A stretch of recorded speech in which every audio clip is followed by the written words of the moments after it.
Breaking news this morning, Buckingham Palace has announced that Prince Philip is to retire from royal duties in the autumn. Well, we could go live to the palace now to speak to royal correspondent Camilla Tominey. Good morning to you, Camilla. So what exactly do we know so far? Morning, Holly. Morning, Phil. So this morning at 10:03 a.m, after a period of intense speculation online, Buckingham Palace announced that he is stepping down from official royal duties from the autumn. Says he has the full support of the Queen in this, whose schedule will remain unchanged. Both Philip and her have been will be on an engagement later today at the Chapel Royal, carry out an Order of Merit service. So we'll see them a bit later. But essentially what they're saying is that as he approaches his 96th birthday, it's time for him to step back. He's currently involved with 780 organisations, charitable organisations. He'll be stepping back from them. OK, he'll remain in association with them, but he won't be doing the 9 to 5. I think we can conclude safely that he'll be carrying out a number of very significant royal duties. We'll probably see him on the balcony in the future for Trooping the Colour and other major events, should Harry and Meghan tie the knot, for instance. But actually the daily grind, these engagements that he carries out week in, week out, are going to stop from the autumn.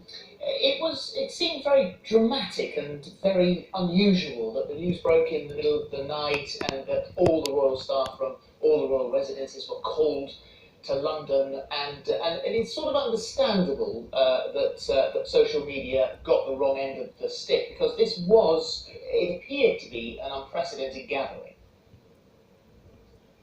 Well, let's look at the timeline of how the story broke. Last night we understand that the Mail was going to run a story suggesting that the Lord Chamberlain had called what was described as an emergency meeting. Now, the Lord Chamberlain does meet with household staff once a year anyway. Yes, unprecedented to have this last-minute gathering of staff, and also to be calling staff down from, say, Balmoral and Sandringham down to London. And that then went online overnight at about 3 a.m. and of course caused an absolute flurry, not just with people here, but with overseas broadcasters who are awake then while we're asleep, speculating that an announcement might be made involving a death of either the Queen and Prince Philip. There's been talk of this recently because The Guardian ran a long piece about what might happen for either of their funerals.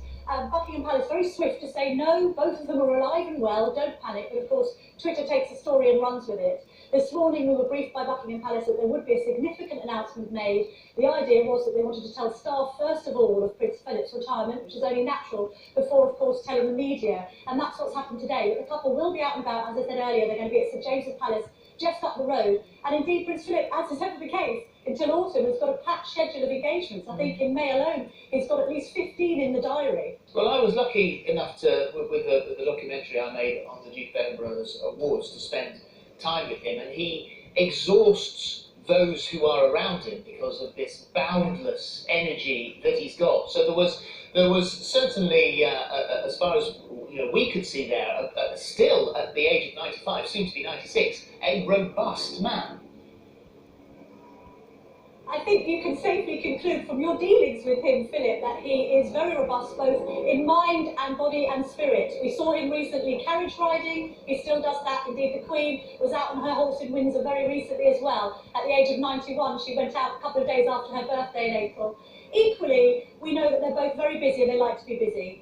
At the end of the day, Prince Philip's mantra is he doesn't like to rest. He'll rest when he's dead. Having said that, we are in uncharted territory here. We haven't had a monarch of this age, or indeed a consort. Comparisons are inevitably made to, say, Queen Victoria.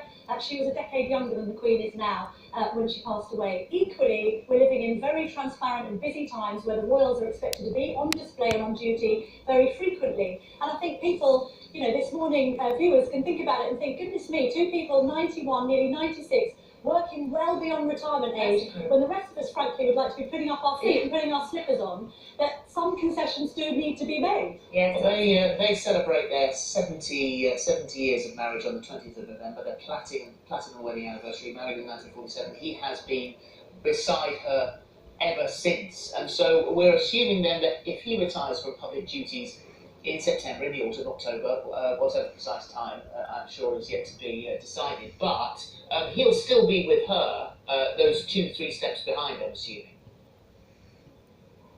I think he'll definitely still have a presence of major royal events, and they say in the statement that he will still continue to attend events as and when he sees fit. I think we can guess what those events are. For instance, the couple next month will be at Royal Ascot for the week. There's the state opening of Parliament. There's major royal occasions that might be forthcoming that he'll want to be by her side. What I think we're looking at here is he's stepping down from the daily grind.